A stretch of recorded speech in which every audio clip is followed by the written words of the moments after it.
Greetings, sports cards aficionados. It's your old friend Andy with another video.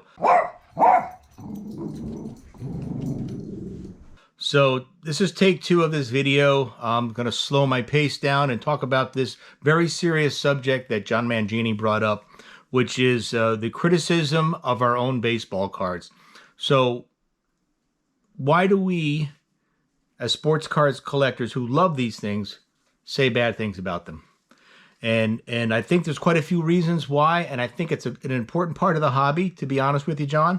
And I hope by the end of this video I've convinced you that there is some merit to it, and that it's something that helps us out a lot. So the first thing I want to do is start with some definitions of criticism, right? Because that's really, I think, what we're talking about here. Criticism. Criticism, if you look it up in the dictionary, and there's all kinds of dictionaries out there, but if you Google it, there's a couple definitions. And the first one is it's the expression of disapproval of something based on perceived faults, right? So we criticize things that we don't like because of things about them that bother us, the way it looks, smells, feels, tastes, whatever it is, right?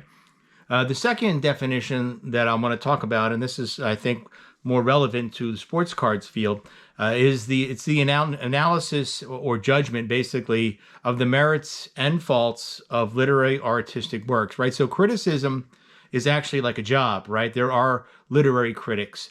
There are, critics of movies. There are music critics. There are critics everywhere. And there are people who write, long blogs criticizing things.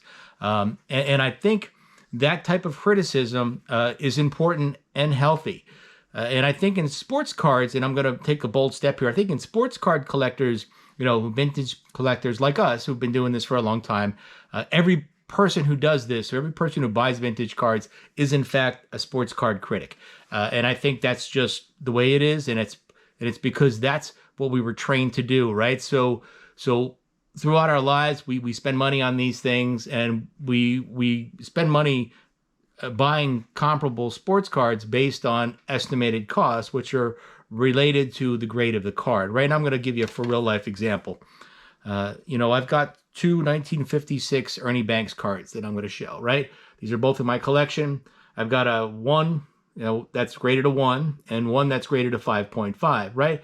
And so by looking at these cards, you can see that, they're not the same quality, right? One's off center, one's got dinged corners, one's got better centering and better coloring, right? So they have a grade number associated with them based on, these criteria for assessing them, which is, centering and all these other things, that we decided were important for baseball cards to have to be, better than other baseball cards of the same player, same year, same set, so forth and so on. So criticism of these two cards, I could look at both and say, well, neither one's perfect, right? Neither one's a 10. They're not flawless. There are different scales of less than perfect. And that helps me keep perspective on these cards, right? So I know this one, has been through a lot more, right? It didn't have a good life. It started off being miscut and a little off center. It's got a kind of an angle cut to it, and the one border is a little wider at the bottom. So it's had a tough life to begin with. The 5.5 had a less tougher life. It came off the assembly line a little better than the one. And it survived a little better throughout the years. It didn't get dinged up. The corners didn't get beat up. But they both have, they've had a good life, and they've both been through a few things, and they're not perfect anymore. So I think criticism is important to help you keep perspective on cards. Neither one's perfect, but they fill a gap or a void or need that you have. I also think that criticism, it's not hate, right? I can criticize these cards because I care enough about them to look for things about them that I both like and dislike, right? I can tell you that I love these cards because of the stories that I can tell you about that one, right? And where did I get it? How much did I pay for it? Back in the late 70s, I think I paid $3 for it. I mean, I bought it at a flea market. It was one of the first cards I ever owned. So it's got a story, right? It's not hate. I don't hate this card because I make fun of it. I don't make fun of it because I hate it, or whatever it is. I don't point out its flaws because I hate it. I point out the flaws because they tell me things about the card that I remember. I remember this card. If this card was in a box full of other cards, right, 1,000 other cards, all Ernie Banks 1956 Topps cards, I could probably identify this card because I've looked at it so many times. I know its flaws, right, and its perfections.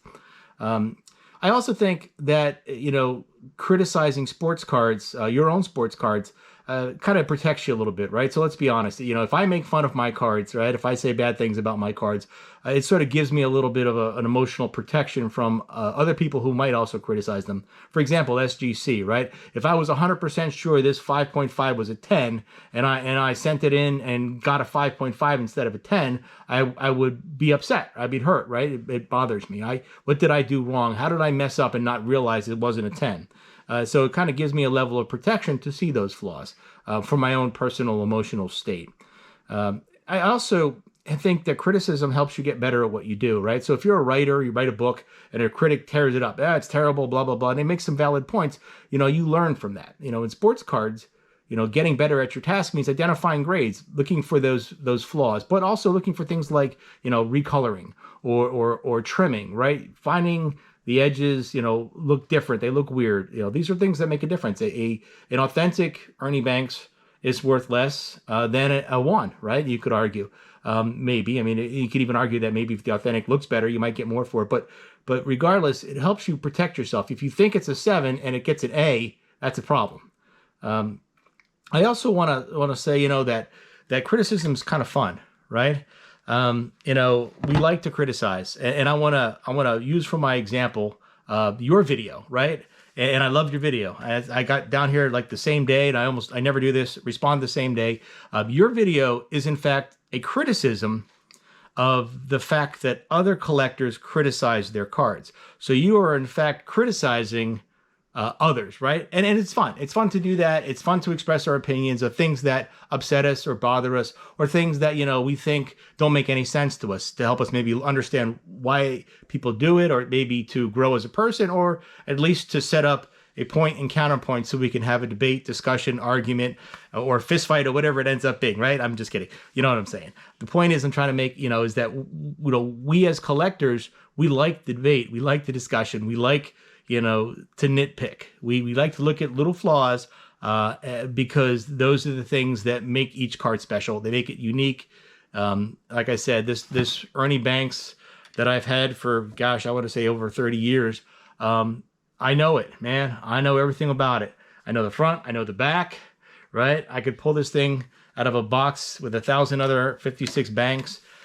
Anyway, my last point that I want to make is, really what we're talking about isn't really criticism. I think it's more like critical thinking. And that's where we analyze some facts so we can make a better decision, more informed decision, right? Critical thinking is a process we do every day. We do it with everything. If we're going to buy gas, what bread we're going to purchase at the store, what time we're going to get up in the morning, how much we're going to have for dinner, what we're going to make. All these things are, critical processes. So we look at everything that's relevant to the decision, and we have time for, and we actually make the decision based on those facts. And my final point, my PPPS here, is that yes, you are correct. Phenomenon is a Sesame Street song. It's on YouTube. I'll try and find a copy, and I'll throw a link down in my video description. Thank you for the topic and the discussion. I appreciate it.